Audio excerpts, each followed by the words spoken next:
السلام عليكم ورحمة الله وبركاته.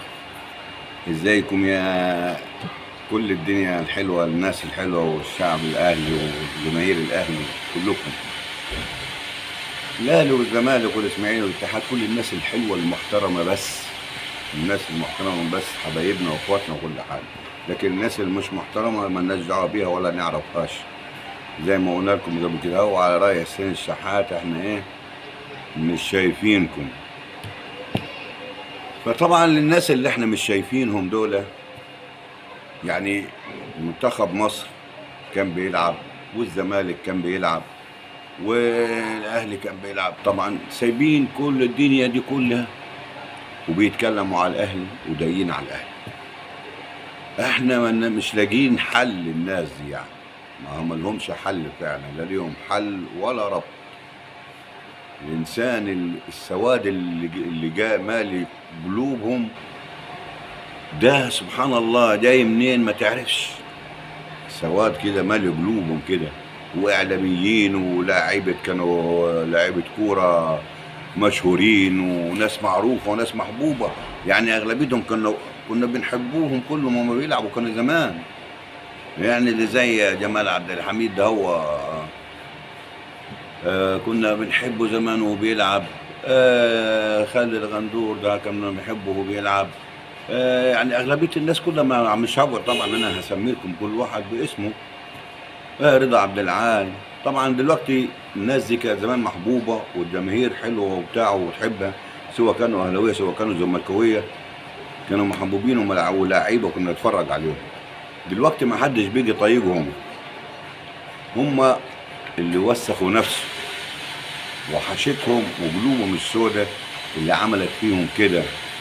هم اللي وسخوا نفسهم وهم اللي عملوا في نفسهم كده. هو وكل واحد يقول لك ربنا يهديه.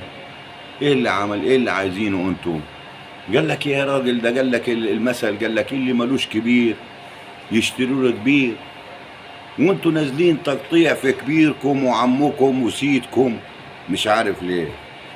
كبيركم غصب عنكم وعن عينكم، والناس كلها عارفه كده والدنيا كلها عارفه كده، بس انتوا بتضحكوا على نفسكم. كبيركم الاهلي ده كبيركم وعمكم وسيدكم، والناس كلها عارفه ان الاهلي. انا الكلام ما بكتبش الكلام في ورقه، بطلع بتكلم الكلام ده من قلبي. فمعلش انا اللي كان بيفوت عليا كلام ببقى نفسي اقوله، وبعد ما بخلص الفيديو معاكم ببقى زعلان عشان في كلام ما بقولهوش كنت نفسي اقوله لكم واسمعه لكم. وطبعا انا بزعل، يعني الاهلي ده كبيركم وعمكم. وقال لك يا عم مش عارف على الاهلي، قال لك ادعك يا عم وقول الحق ان الاهلي احسن فريق. بتوه معايا انا، معلش الكلمات دي كلها انتوا عارفينها. فانتوا ليه اللف والدوران وجايين في كبيركم وعمكم ورافع راسكم دايما بره ودوه وتقطعوا فيه؟ الله يقطع رقابكم ويقطع لسنتكم دي اللي يعني الواحد مش عارف يشتم على حد، بس الواحد بيسمع الكلام بيتضايق بيزعل. ناس كتير بتزعل. ضيعتوا نفسكم وضيعتوا شهرتكم وضيعتوا مقامكم وسط الناس. ما بيجيش لكم مقام دلوقتي واحد زي رضا عبد العال كان مقامه، ورضا عبد الكابتن وهو ماشى تانية ومش عارف ايه. زمان كان المذيع بيقول لك كده مدحت شلبي ده وباشا تانية يا جدعان. دلوقتي بيجي ايه؟ بيجي رضوى عبد العال. مثلا واحد زي جمال عبد الحميد. مش عارف كان جمال عبد الحميد الهداف الاحسن واحد يلعب هيدز ومش عارف ايه. بيجي ايه دلوقتي؟ بيجي فل. كلكم كده، يعني انا هنقعد اسميكم كلكم. فاحنا عشان كده هو بنقول اللي ملوش كبير يشتروا له كبير. واحنا مش عايزين نطلع نخبط ونرزع في بعضينا.